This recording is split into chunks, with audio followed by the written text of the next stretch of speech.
Pero for today's video, ipapakita ko sa inyo yung napili kong sapatos na gagamitin ko nga for Tokyo Marathon. Yo, what's up sa inyo mga idol? Finally, nakapag-vlog na ulit ako.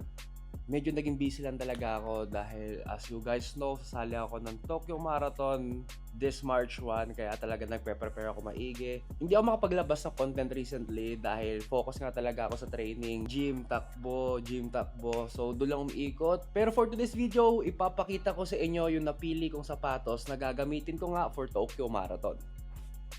Very special tong sapatos na to mga idol dahil as you can see, meron pa tong kasamang shoe bag.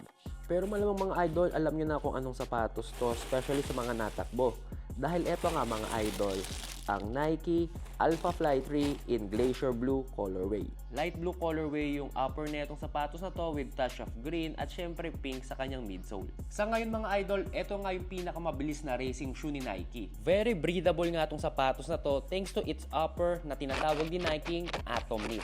Naka-integrated knit collar nga rin pala to, meaning para siyang medyas pag sinuot mo. Naka-notch laces na rin pala to para sa much secure fit.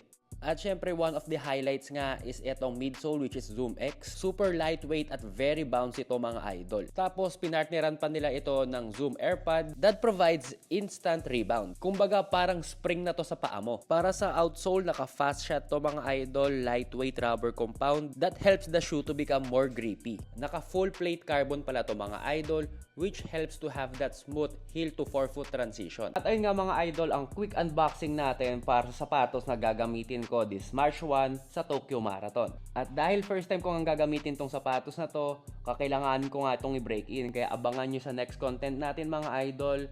Tatakbo tayo using nga itong Alpha Fly 3. Yun lang mga idol, maraming salamat sa panonood. I'll see you guys on my next one. Peace!